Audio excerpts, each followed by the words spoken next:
Hello, my name is Ted Rayborn, and I have decided to do my presentation and my final project on the movie Captain Phillips. I chose this movie because it is full of conflicts. It actually has multiple conflicts that are resolved throughout the movie. The first conflict is when the Somali pirates actually get onto the Captain Phillips ship. And the second conflict is when the pirates have Captain Phillips in a life raft. The first conflict, the main objectives of the pirates is to relieve the ship of their wealth and ransom the crew.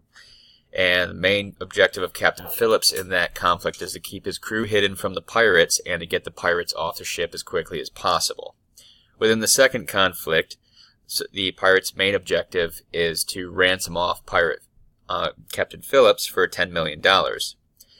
Captain Phillips in this conflict is just trying to let the pirates convince them to let him go.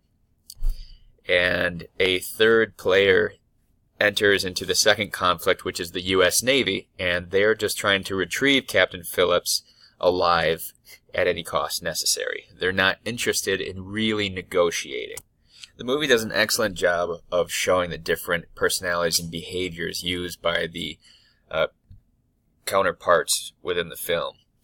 The Somali pirates are aggressive, combative, and impatient. The leader, Muse, is the only reasonable person in their group, and he tries to act with a cooperative attitude and present himself as someone within power over life and death for Captain Phillips and his crew. His main goal is just to try to get money out of the crew, out of whoever will give him money for the ship and the crew. With Captain Phillips, he is strategic, calm, patient, and cooperative, and he tries to take a peacekeeper approach.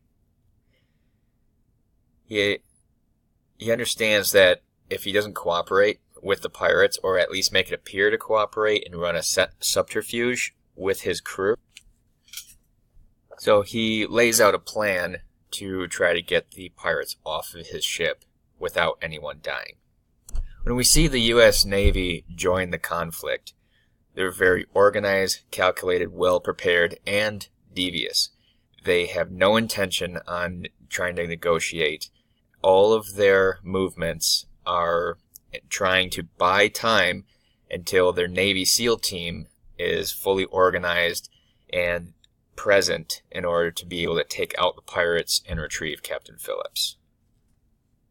The negotiation process can be seen in several different parts of the movie, and it's very well presented. There's a lot to do with the preparation phase.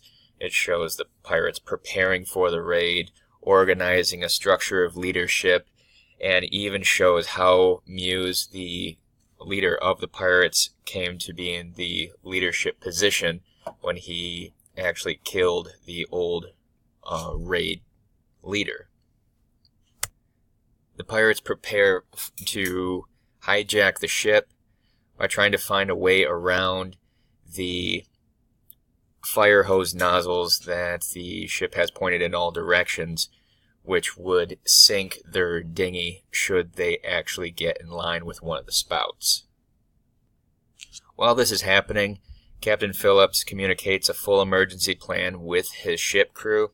He instructs them to have all the nozzles ready and to try to outrun the pirates, and with their engines creating a bigger wake, which hopefully should slow them down. He also contacts the U.S. Navy right away in order to send out a distress message, and he lays out a full plan of what should happen when the pirates do get onto the ship, and that his crew should stay out of sight at all times, and even if they are captured, to remember that they know the ship and that the pirates do not know the ship, so they can lead them around a wild goose chase until the U.S. Navy arrives to save them.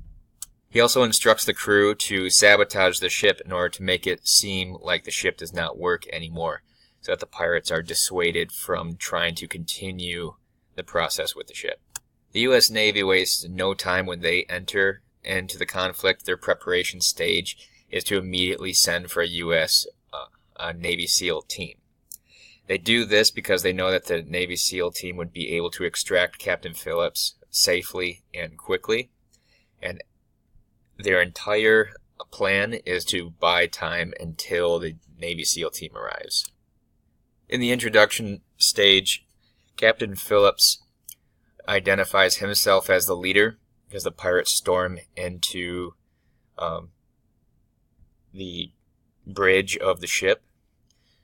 And Muse, the Somali pirate leader, uses force to show that he's the leader of the pirates and that he is in control now. And that Captain Phillips and the crew have to cooperate, and as long as they cooperate, then everything will go fine. When the U.S. Navy introduces themselves, they announce themselves with a horn and identification message and a PA system so that the pirates in the life raft with Captain Phillips understand fully that they are there and how large of a force they are. During the initiation stage of the conflict, the pirates make the first offer to Captain Phillips to try to set terms. They say that they are there for money, that they're there for merchandise that could be sold for money, and they won't leave without the money. Captain Phillips has a means to try to make a counter offer and an easy out. Tells the pirates that they have $35,000 in the safe right now, that they can give them right now if they just leave the ship. With the initiation phase of the U.S. Navy, their entire initiation is a subterfuge. It's a distraction technique. They're trying to make it look like they're going to see what they can do to arrange money for the pirates, but all they're doing is trying to arrange their Navy SEAL team to arrive. The intensification stage is constant for the pirates. They'll repeatedly use threats whenever they see something that might make them uneasy or make them feel like people aren't cooperating.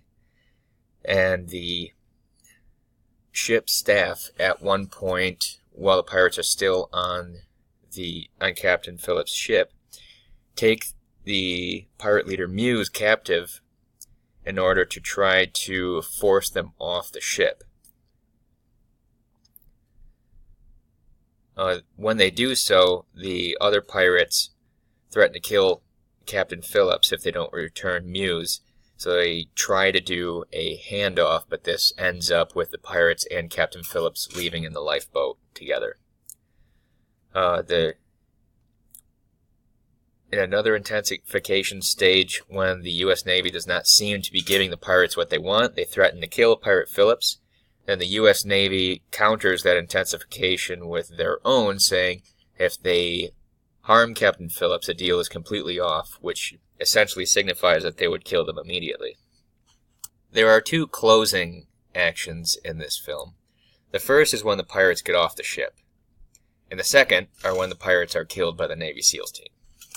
We're showing leadership in the movie. Muse, the Somali pirate captain, is focused on keeping his crew under control and getting paid. He manages the situations by trying to assure Captain Phillips that everything will be alright as long as the pirates are paid. He acts fearlessly and daring, and he won't take no for an answer. Captain Phillips is focused on keeping his crew and himself alive. He's humble and looks for options of easy benefit to the pirates to try to get them on their way as quickly as possible. He guides his crew of ship to keep out of sight and displays confidence in their plan to run a subterfuge in order to convince the pirates to get off the ship.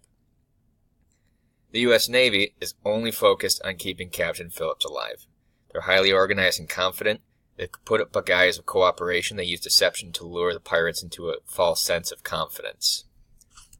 I chose 3 verses that I feel are directly applicable to this particular movie. The first is Philippians 2:4. Do not merely look out for your own personal interest, but also for the interest of others. I relate this directly to how Captain Phillips was trying to not only negotiate himself away from danger, but keep his crew safe, and towards the end of the interaction, tried to convince the pirates to stop because he knew that it was going to end in them getting killed.